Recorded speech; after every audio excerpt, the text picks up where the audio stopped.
Ahoy hoy, welcome back to my channel. Today I figured that I'll make an uplifting video concerning all that's going on right now with COVID-19. And today I thought I would talk about my kitchen oopsies. Because I'm a little bit of a kitchen disaster, or a disaster in the kitchen, however you want to phrase it. Now I can cook. I can make good food, but there's times where, I made mistakes. In fact, I made a mistake, or two mistakes, last week. So, last week, I was going to make scrambled eggs for my son. I think I was doing it on Easter, and I went to turn on the burner, and the eggs are in the frying pan, and I'm doing this to scramble them, and I notice it's not getting hot, and I'm like, okay, it's warming up slowly, and then I keep doing this, and it's still not warming up, and then I'm like, why is it not warming up? And then I noticed that I had the wrong burner on. Oopsie. So, I turned off that burner, and I put on the correct one. And then I let the pan heat up, except I did it too much, because rather than getting scrambled egg, I got strips of fried egg. So, yeah. So, what's my worst kitchen oopsie? The egg roll incident, as I call it.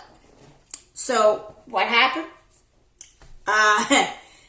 I don't remember exactly the year. I know it was sometime in 2003 to beginning of 2006, although I want to say 2005.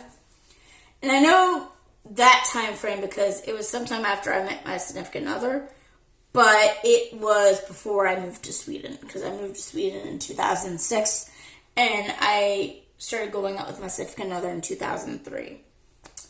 So somewhere in that 3-year age, not 3-year age, but 3-year span, I did this. And so what happened was I got a egg roll that you could microwave, but there was a little problem. And to this day, my parents and my significant other do not believe me on this tidbit. So, the directions were teeny tiny font. It's so small that not even my glasses can pick up on it. And I was like, what did that say? I was doing that a lot. Now, when I think back on it, I don't get why I didn't ask my mom and my dad what it was saying. Even my brother, what it was saying. Because I was living with my parents at the time. So for some odd reason, I didn't ask them what it said. And I kind of have an issue of asking for help sometimes because I feel weak when I do it and I feel stupid when I do it. Which is weird when I say that, considering what I'm about to say is equally stupid even though I didn't ask for help. Okay, so I thought that the instructions said 10 minutes. So I put it in the microwave for 10 minutes on a plate. And I walked away, and that was another not wise idea to do something. And then I hear my dad go, "Lindsay, what's going on? Get down here." And so I came downstairs to a kitchen full of smoke. The egg roll had caught on fire. This, by the way, ladies and gentlemen, is the only time ever that I have set anything on fire, ever. The only time, luckily. Now, I didn't see, I don't know if my dad took out the egg roll first while it was on fire and put it in the sink, or he did that after he extinguished the fire. I never saw the fire, but apparently the flames were big. Luckily, only the damage was only restricted to the inside of the microwave. It didn't go beyond the microwave or anything. So that part I was lucky at. Because I think my mom and dad would have killed me if I did that. Mostly my mom. So, when I get downstairs, there's a lot of smoke. The microwave is damaged. And there is a lump of coal, or charcoal's a better word, in the sink that used to be the egg roll. It burned so much, you won't even know it was an egg roll originally. And I explained to my parents that I thought it said 10 minutes, not a minute. And to this day, about 15 plus years later, at least 15 to 18 years later, they still don't believe me on that. Or neither does my significant other. They think that I exaggerated or lied about how big the font was. So yeah. And fun fact, the microwave, despite it being torched badly on the inside, still worked after the incident. Although we didn't keep it long. My parents got rid of it and got a new microwave. So, and it's not the same microwave they have now. They renovated the kitchen and they got a microwave that's like above the stove. Well, the one that caught on fire and was replaced by another one, it was on the countertop. So yeah. Another kitchen oopsie that you guys are in a treat for. The Smith Island cake incident. Now, if you don't know what Smith Island cake is, it is Maryland's official state dessert. And I think it was 2008 that it was made as state dessert. It's a cake that has, 8 to 12 layers. And it's usually yellow cake mix with chocolate frosting. But there's other variations of it, but the chocolate frosting with yellow cake is the classic. So I was trying my hand at it because I'm a Marylander and I would like to try to make my state's official dessert. And I'll give you guys a link in the description of what the cake looks like, because when I tried to pan the camera in a take that I deleted, I accidentally stopped the camera. So I don't want to try that again, so I'll just leave you guys a link in the description box of what the Smith Island cake looks like. Now, I theorized that it was made the state's dessert because Smith Island is in the process of sinking, and it could be beneath the water in the Chesapeake Bay probably in another 50 years.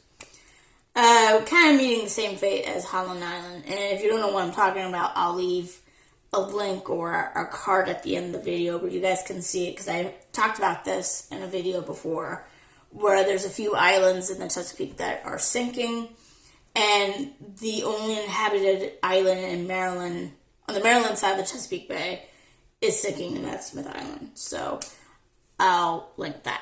Anyway, going back on topic.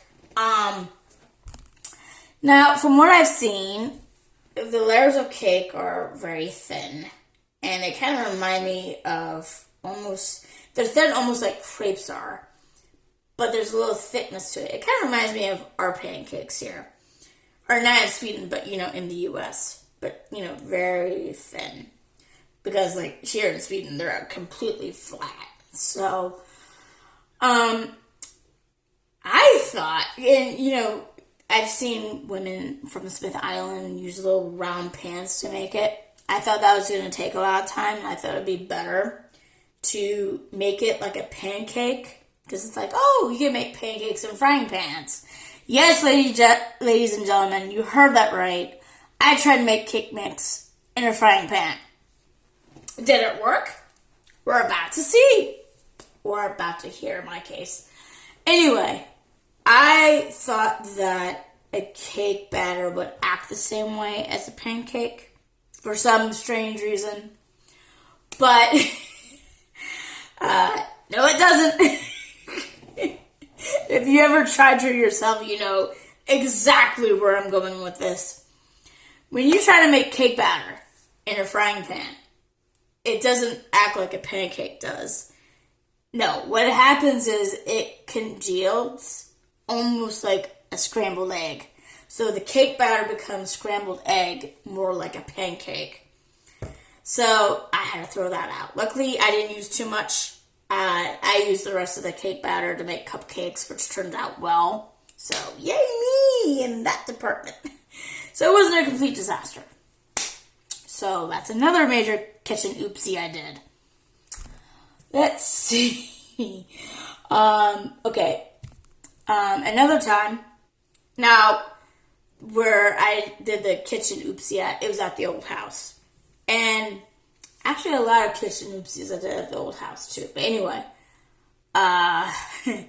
one time when I was at my parents' house, and this was when I was still a teenager, I made a bad decision of rolling out meat for meatballs, and then rather than frying them, I put them in tomato sauce, which is a big no-no, because you're not supposed to add sauce until after you cook the meatballs. So we couldn't use that, so I wasted all that meat in tomato sauce. That's another kitchen oopsie. About a few years ago, I was making cupcakes for my birthday. How old was I turning? It was 2014 or 2015. So I was turning either 33 or 34. And yeah, I was actually when this happened. I was making the cupcake batter, and I had left the frostings. It was a little frosting. It wasn't a big tub of frosting on a burner nearby, or they were laying near a burner nearby. It wasn't completely on there. But what I didn't know was the burner was still on. Now, here's the thing. In the house here, the range is lighted up to let you, the range is lighted up on the panel to let you know when the burner's on. And the stove that we had then has like a similar burner, but there was no lights on the panel. You know, if you turn a burner on, there was no light that turned on above it. But what that stove had was a child lock. So when you turned it off, you didn't know that the burners can't work if this lock is activated and you turn it. I had undone it so I can turn on the oven so I can make the cupcakes. I did not know that the burner was on. And of course, I was leaning up against the stove making the cupcakes or something, so I didn't see the light. Actually, yeah, it did have light, now that I think about it. Anyway, yeah, I didn't see it was lighted up, but when you turn off that one dial that's like a child lock, you don't see those lights on, even if a burner was left on. It's only when you turn it back on, then you see that the burner's on. But that's what happened. It's been a few years. So anyway, that happened. And next thing you know, I hear a sizzling sound. And then I look like something was on a burner, and I realizing that the frosting was on a burner, and the burner, when I pulled away, was still on. So I turned it off. My significant other did that oopsie, not me. I turn off all the burners when I'm done using them because I'm afraid of fire and stuff. And unfortunately, the frosting tube was burst open and you can't use it. So I call my significant other and tell him, "Can you get me more frosting?" There was a tube. I put the tube on the burner. I didn't know it was on, and because the light was off when I turned on the oven, or I was close to the stove when I turned on the oven and I couldn't see it. So, yeah. Anyway, that was another kitchen oopsie. Another one I've made was I boiled soup one time. There was a burner in the old house that I used particularly whenever I boiled potatoes or I boiled pasta. Anything I boiled, I put it on this one particular burner. Well, that day I decided to make soup, and by habit, I turned it on to boiling.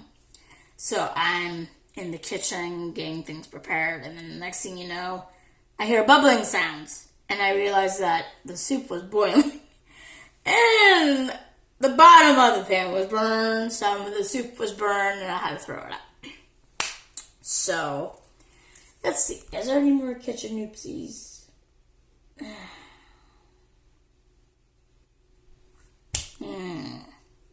Too bad my significant other's not here right now. He would happily chime in. Anyway, that's all I can think of. So, if you like this video, hit like. If you subscribe, I'd be joyous. By the way, I have made a TikTok. So I'm going to use that platform to do my dances and to sing and to do my acting. I mean, I will still act on this channel if I do anything acting-wise, but it involves music. I can use TikTok because TikTok isn't anal about usage of music like YouTube is. So yeah, so I'll link in the description box my TikTok so you guys can go to my TikTok and watch my videos there of me dancing and doing other stuff. Alright, you guys, I hope this video made you happy and lifted your spirits, and I'll see you guys later. Bye-bye.